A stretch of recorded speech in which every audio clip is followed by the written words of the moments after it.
Ensuite, le sport permet d'augmenter la capacité d'apprentissage. Vous savez, après le sport, comme je l'ai dit tous les jours, il faut allier sport, études, sport, lecture. Le sport libère l'esprit. Le sport libère le mental.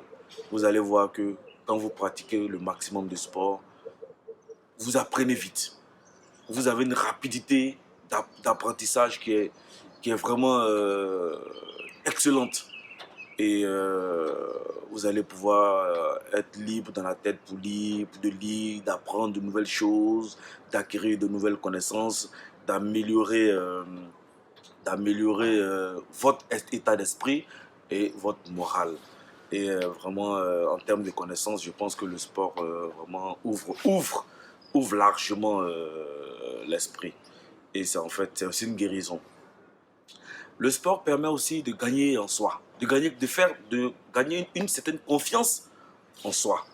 Voilà, le sport permet d'avoir confiance en soi, d'être, parce qu'on se dit quoi, j'arrive à faire certaines choses que peut-être d'autres ne font pas. Je peux le faire, je le fais. Il faut que je me fasse confiance. Euh, Ça permet de développer certains aspects du monde que nous n'avions pas. Ça permet, c'est vrai, au-delà de l'amélioration de la condition physique, ça permet aussi l'amélioration du mental, comme je l'ai dit. Et puis, vous savez, faire le sport, ça vous rend plus courageux. Ça, je vous le dis, il y a des gens qui ne le savent pas. Tous ceux qui font des métiers difficiles, faire du sport, ça rend courageux. Pas un courage bête, pas un courage de zèle, mais c'est un courage positif. Donc sachez que le sport vous rend extrêmement courageux parce que vous n'avez pas peur d'affronter. C'est dur. Vous apprenez déjà la difficulté. Vous apprenez déjà à faire ce qui est dur pour le corps. Vous acceptez la difficulté pour le corps. Donc si le mental accepte que le corps soit que le sport soit vraiment drainé dans tout ce qui est difficile, dans tout ce qui est entraîné par tout ce qui est difficile. Mais le jour où vous serez face à une difficulté, qu'elle soit physique, qu'elle soit mentale, vous allez voir que vous allez pouvoir vraiment résister à tout ça. Et puis, professionnellement aussi, ça vous aide. Parce que dans le boulot, comme je l'ai dit, ça vous aide. Ça vous aide énormément. Mais tant que vous ne le ferez pas, vous ne le saurez pas. Parce que beaucoup diront, j'ai pas le temps. Je me réveille à 5 heures. J'ai fini de prier. Je vais me laver. Je vais faire ceci. Et je vais au boulot. Après le boulot, je descends les 20 heures. J'ai jamais le temps. Le week-end, je vais pour les mariages. Je vais pour les 7e jours. Je vais pour les baptêmes.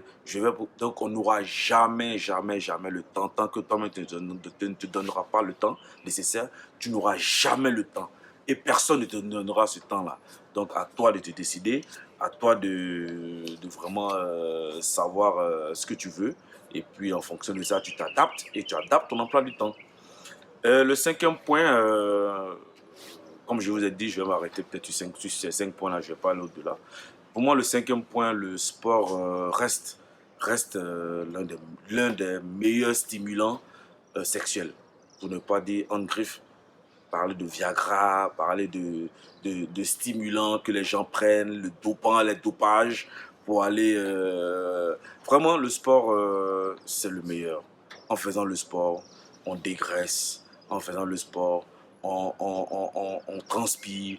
En faisant le sport, on, le sport agit euh, sur les muscles génitaux, vraiment sur les nerfs aussi, les nerfs, les muscles, euh, vraiment tout ce qui concerne l'aspect génital. Le sport vraiment agit énormément dessus. Le sport aussi, comme on l'a dit, développe l'endurance.